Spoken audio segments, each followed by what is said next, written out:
I'm currently tearing apart the entire setup here, and I've gone ahead and flipped this IKEA LINNMON desk upside down. And hell, you know, I can even show you the cable management from this angle because you've never seen the desk from this angle before. In fact, I think this is the first time I've actually seen the desk from this angle as well, but I've got a 6-port power strip there, 4-port power strip there, plenty of J channels to hide the cables inside of. I have a RAV Power 4-port USB hub here. I have another USB 3.0 hub right here. I have a USB 3.0 hub here, and then there's another one right here. I definitely have some kind of problem with buying USB hubs. Why do I have so many? I didn't actually realize I had so many USB hubs underneath my desk until now, but wow, I have too many here, man. But yeah, what I've done is I've ordered an IKEA LINNMON corner piece right here, and my genius idea right now is to use one of these metal pieces right here. What I want to do is I want to join these two desks up, but I don't actually want to put a leg right here. So instead, I'm just gonna like screw the plate into both of these, and I'm gonna do the same right there. Hopefully join these desks up, and I might even add another metal plate right here just to be safe, because you know, this is IKEA LINNMON after all. This desk might actually snap in half.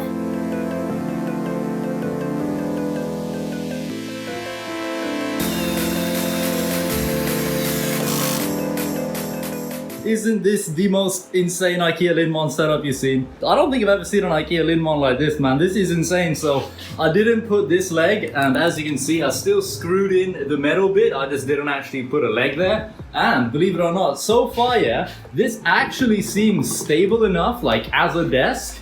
So I think we might be okay with this kind of setup, although now I might actually want to consider removing the sticker and maybe moving the sticker somewhere else, because I kind of want to put the monitors maybe like a here and then the PC like over here or something. I reckon that would look absolutely sick, dude. And then we have all of this space here for I don't even know what. I'm gonna probably put like a label printer there because I'm working on some RGB stickers over here, so we're gonna be shipping out a bunch of stickers soon. These will hopefully be available on the TechBlock store, and you're gonna be able to get these, like check out this holographic RGB culture sticker, and we even have the TechBlock ones right here, but I'm working on them, and we're gonna hopefully be shipping out the orders to all of you, whoever orders these stickers. But yeah, let's continue building the rest of the setup because we've got a lot to do. We've got to put all the monitors back.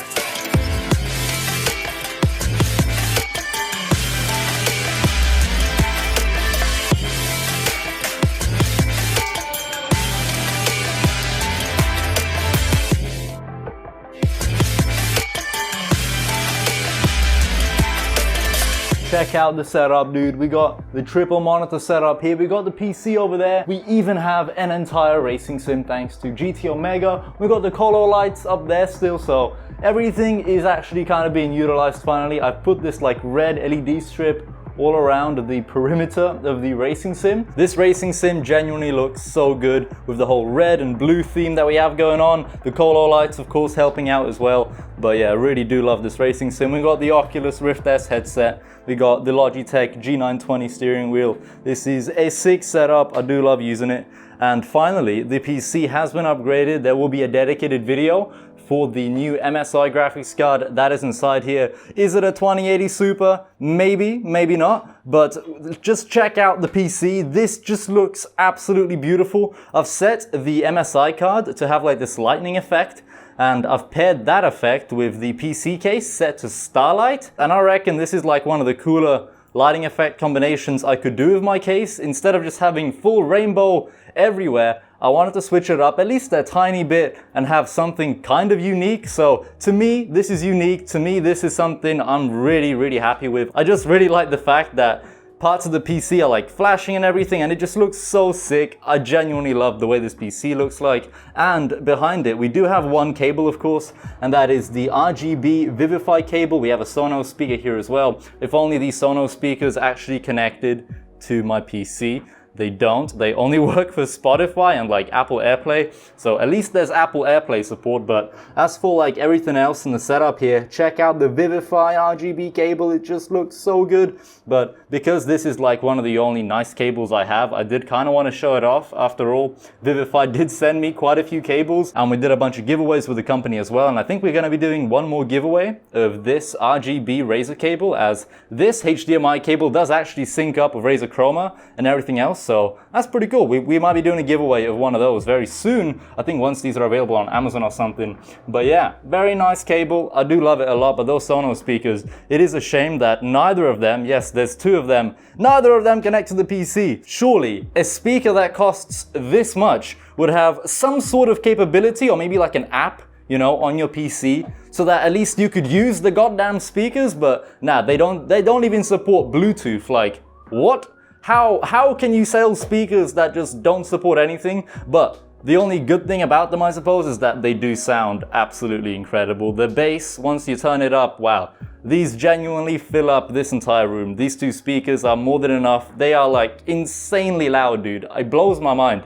But they're not going to be staying in the setup forever. I will be moving both of these speakers to the living room once I pick up a Sonos soundbar that I'll put behind the gigantic TV that's in there. But for now, the speakers are going to be in here, and eventually once I get rid of them, I'm going to need speakers in here, so I might maybe get like a soundbar for myself, but realistically, I'll probably end up picking up some actual PC speakers. I'd still love to get my hands on Razer's Chroma Nomo speakers, maybe even the Nomo Pro with the gigantic sub. Like, imagine we put the Razer subwoofer like in the corner there, or maybe even there, and just like had two RGB speakers on either side. I reckon that'd be awesome. But I'm gonna just wait until maybe Razer eventually decide to send me the normal Chroma speakers, but they are kind of an old product. It kind of makes sense to me why they may not want to be promoting it that much nowadays. But anyway, you know, maybe I'll just buy it myself or something. I'm kind of like rambling about future plans with the setup and everything, but the thing that took me the absolute longest time to do is actually cable manage this entire setup. But if you look behind me, hopefully, you know, you can see everything. The cable management is absolutely godlike, and you no longer have to look at me. Just look at the cable management. This is genuinely like so good. This is the best I think I've ever had it, and I've definitely improved in many ways in terms of like my approach to cable management. I'm literally like laying on the floor here for you guys, but let me get underneath the desk so I can show you what's going on. So what I try to do this time is I've tried to keep all the USB cables in their own separate J channels. As you can see, we got quite a lot of stuff going on here, but these are mainly just USB cables and they go pretty much straight to the PC. And then I've got a whole load more J channels and more power strips all over the place here. But the white ones mainly just house power cables, and I've ended up running an Ethernet cable to the PC as well, as my Wi-Fi card started acting up a little bit. But this is basically how I cable managed everything. There's just a lot of J channels, and I've kind of got two separate like cable management areas here, you know, one for USB and then the rest for like the power cables, because I kind of want to maybe separate them just to make my life easier when it comes to like taking something out or putting something in. It really isn't too difficult to like remove things from the setup, which is always good. As for like everything else, we can go behind the monitors. I can show you what I did here.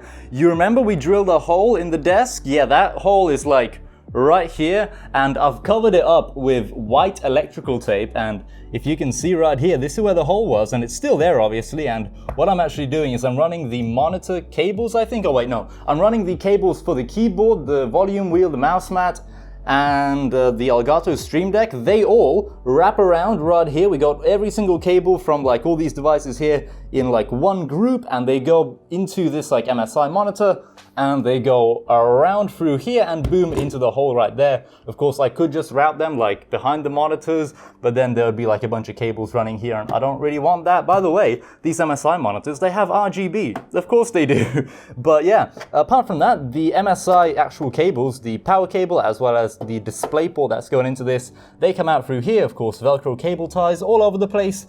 And as for the microphone and how that's cable managed, of course, just Velcro cable ties going up here, and boom, we got the Siren X over here. But what you might notice, this is like a little thing I've added to help improve my headset. So this is a USB 3.0 like extension cable, and if I take out the 2.4 gigahertz dongle, I will reveal a USB port. But basically, what I'm using this USB port for is I plug this dongle into this USB port. I'm trying to do it one-handed, but boom. Once it's in there, I'm gonna get way better headset range once I put the dongle there, as opposed to plugging the dongle into like one of these or like in the front of my PC. For some reason, if I do that, where I plug it into anything in this area, the headset kind of begins to disconnect, which is very annoying, but I figured out a way to actually fix that. So luckily, if I just plug the dongle into this,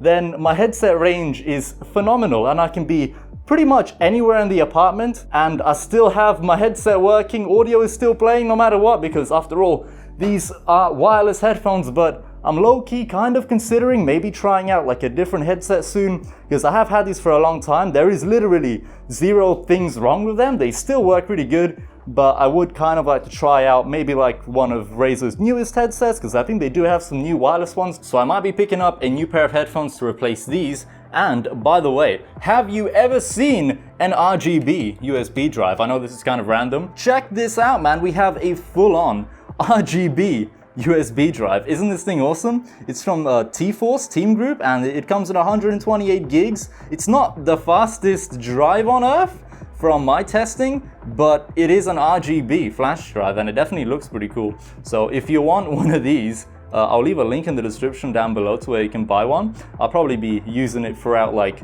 most PC builds. Whenever I need to like reinstall Windows or something, do a cheeky BIOS update, you obviously want to be doing it in an RGB flash drive. You don't want to be using a flash drive that doesn't have RGB. Like, what are you doing, mate? But yeah, man, pretty sick flash drive, pretty sick flash drive. Thanks Team Group for sending it. I do appreciate it. But man, I just can't get enough of like looking at this PC build. Every time I look at it, it just makes me so happy. It's just flashing away there, doing its thing. But it's not even in its final form yet. I still have to like actually do a lot of things to it. And we have all these parts right here. Well, maybe just this part. And we have this gigantic MSI godlike motherboard. Yeah, so gonna have to do an unboxing video about this. Coming soon, of course. And I've even bought myself, I wonder if this thing can open up. Oh, I've never actually opened this up yet, but ended up buying some Cryonaut thermal paste because I do want my temperatures to be very nice and cool for the 3950X. And I hope that the 360mm AIO I have here is going to keep the 3950X very cool, especially once paired with this Cryonaut thermal paste. Very nice. Well, thermal grease apparently. Wow. And if this camera could focus, that would be even better. But boom, check out the actual AIO itself. The center of it, I've replaced it with a genuine TechBlock logo. How awesome is that? I do have a different version of that logo, and it's this version right here. So it's either I use that TechBlock logo inside of the AIO, or I replace it with one of these. What do you think? Should we use option 1 being this, or option 2 being that? Let me know in the comments which one we should use. But apart from that, guys, that is gonna pretty much be it, man. That's been like a little bit of a setup tour update. Sorry for not uploading for a couple days, but I wasn't just like not doing anything. I am working on videos, just those videos are taking a little bit longer than usual to get approved. They're big projects. Of course, I'm trying to spend a lot of time on editing these videos, making sure every single one is like as good as I can get it.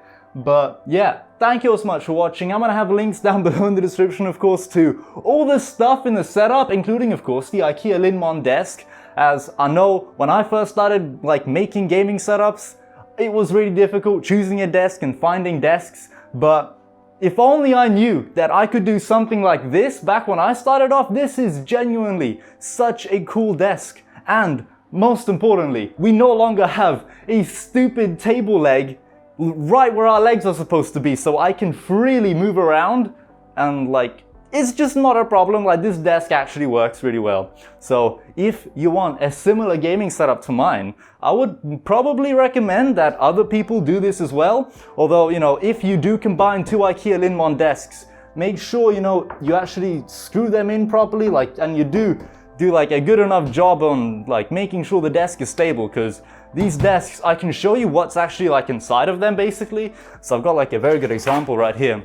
This is basically the inside of your IKEA LINNMON, you know. It's actually like cardboard desks. And that's why they're so cheap, you know, because they're legit cardboard. This is what's inside the IKEA LINNMON, man. It's jokes. But the desk, you know, believe it or not, it's stable kind of sometimes, but like I can shake the desk.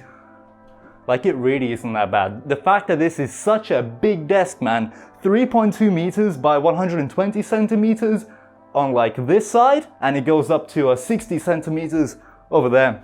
Man, I'm I'm running out of breath here. It's genuinely like one of the hottest days in the UK today. It's like 31 or 32 degrees.